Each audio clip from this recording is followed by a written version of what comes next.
Hello everyone. Today we are going to review the movie 43.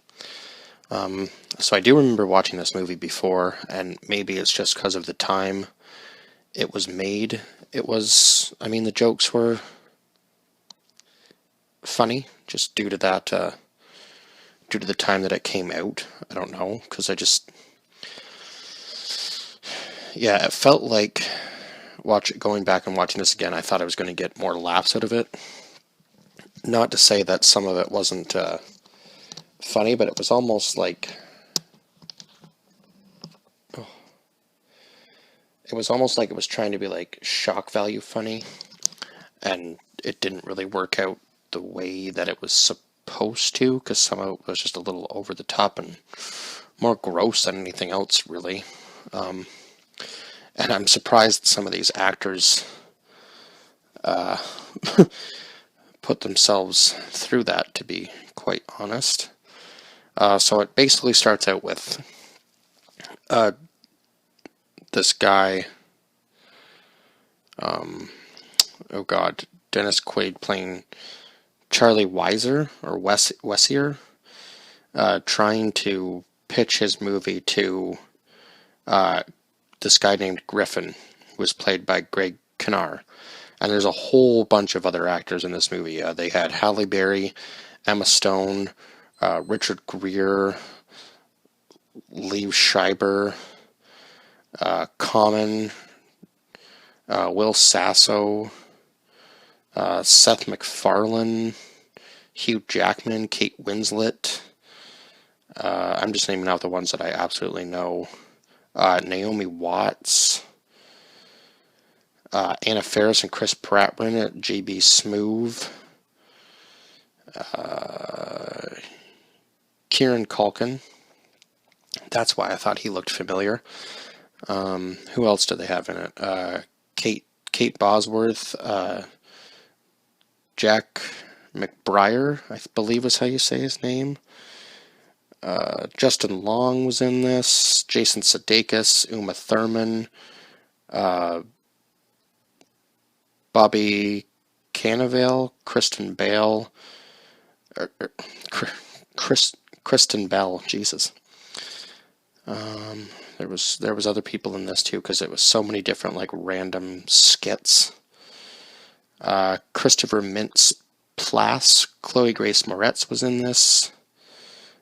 Patrick Warburton, Jimmy Bennett, Matt Walsh, Gerard Butler, Sean William Scott, Johnny Knoxville, Halle Berry, I think I said her already, Nikki Pelosi, who was Snooki, or as I guess is known as Snooki. Who else was in this? My God. Terrence Howard.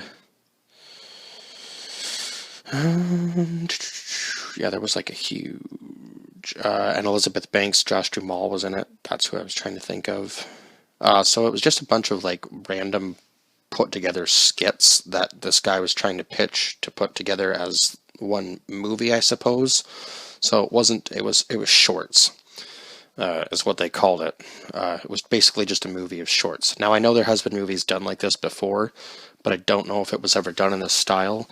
And I guess the humor in it was supposed to be, it seemed like it was kind of like early to late 2000s humor, but this movie actually came out when did this movie actually come out?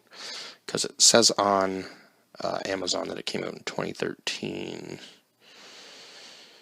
Oh, no, it literally did come out in 2013. It felt like it was trying to hang on to humor from the decade before it. And I don't know, it just didn't seem to work. I guess humor's changed a lot since that time, I would say. It seems nowadays you have to be... This movie definitely wouldn't work. If it came out today, it would be like bombarded by... it would probably be canceled. Let's just say that much. And it only got a 4.3 out of 10 on IMDb.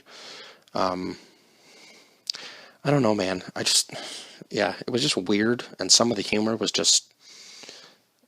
I know the last skit with Elizabeth Banks and Josh Duhamel was the cat was animated, but it just seemed like it was, I don't know, it was just weird that that was the direction they wanted to take it. That the cat was literally in love with Josh Duhamel, so it was kind of like bestiality humor in a way, and that just didn't seem.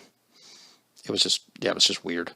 Not saying that all the skits were like that, but I found like that was the weirdest one, and I'm surprised that Elizabeth Banks put herself in that one out of all of the skits that she could have been in. And I guess some of it was funny, but a lot of it was just. I suppose the funniest one was probably the one with Sean William Scott and Johnny Knoxville, where they kidnap the leprechaun.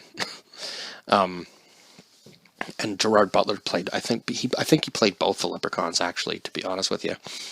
And they try to find the pot of gold, and then his other gift to his buddy is a fairy. And I won't say what she says, but you'll have to go watch the movie for yourself if you want to see all these skits. But some of them are just a little out there, that's for sure. Yeah, I don't really know what else I can say about this movie. It just was kind of odd. Some of it was funny, I guess, like the eye babe. And people were trying to, even though it was supposed to be like a portable music player, people were trying to have sex with it. And it just made no sense because it wasn't a sex doll, right? It was like an actual thing that you plug in and listen to music on, even though it looked like a naked woman. But I guess the joke there was obviously that guys can't control themselves no matter what is in front of them. I suppose as far as a naked woman goes, I guess. So I can kind of see the humor in that, especially I guess their target audience was like teenage boys. I mean, obviously the company that made the thing, that wasn't their target audience, but the target audience for the joke was teenage boys because that's the one that they made. So other than that, I don't really know if there were that many other skits that were that great. Even the one between Anna Faris and Chris Pratt is kind of funny because I believe they were actually together back then. And I'm not even going to get into that one because it was just one of the grosser ones. And there was another weird one where they were homeschooling their kid and there was like incest jokes in there, and just it was just really weird humor for some of it. And yeah. So I don't even think I'm going to give this movie a. It's just weird because I like Elizabeth Banks and stuff. I just think that going back now, and I can almost see why she did the directing style she did in Charlie's Angels, where you think the movie's going to be over and then there's another thing that happens after that, because she did like this little credit bit and then her skit came along. So I was like, why is that part of the directing style? Why wouldn't you just throw all of that in beforehand and then roll the credits? But anyway, I suppose the one at the beginning with Kate Winslet and Hugh Jackman might have actually been the best one, where he had the balls on his chin, kind of like Peter Griffin. I suppose Seth MacFarlane was part of this movie, so I can kind of see where maybe he might have had something to do with that pitch. that might have been a little bit of a giveaway there. And I suppose the one between Emma Stone and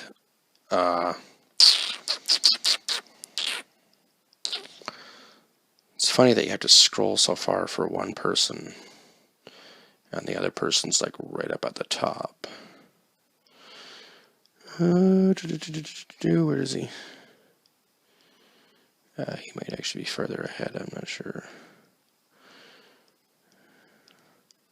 I just can't remember his last name. Culkin, I know that, but what the heck was his first name? I would say that skit was probably good. The one in the grocery store where he's where they're talking back and forth, and all the people are clearly listening to them. Those were probably my two favorite skits out of all of them. And the other ones were just a little odd, and kind of outdated humor, I guess, as far as that goes. But I am going to let you go and watch the movie for yourself because obviously your opinion could be different than mine. I am going to rate this movie awfully low, which I thought going into it I'd be rating it higher based on the humor, but it was just kind of all over the place, and some of it was just a little weird. I know I have a very dark sense of humor, and clearly Elizabeth Banks does too, but some of it was just odd. It just, I don't know. Maybe my, I think my dark sense of humor is a little bit different than hers. I mean, I'm not going to say I haven't made jokes that have gone over the edge, but it just, I don't know. It just seemed kind of cringy. Maybe it's just because it's so old now. That type of humor is so old now that it just doesn't even work anymore. People's sense of humor's, I guess humor as it goes along kind of changes, right? But if you're really good at your craft, I suppose you can make any joke work as long as you kind of adapt with the times. And I just don't think this worked as well as I thought it did back when I watched it the first time. I'm sure as a teenager I probably didn't even get half of the stuff, so I was just laughing to laugh at it because it seemed funny at the time. So maybe if I had done a review of it way back then, if I had like a YouTube thing going in 2013, I might have had probably a totally different opinion of this movie. But maybe that's just because the humor still would have been kind of somewhat fresh, I suppose. But yeah, I have to give this movie like a 4 out of 10. I just can't give it a higher rating than that. It just wasn't as good as I thought it was the first time I watched it. So that's what I'm going to give it. And as always, like, share, subscribe, comment down below your thoughts on this film if you've seen it.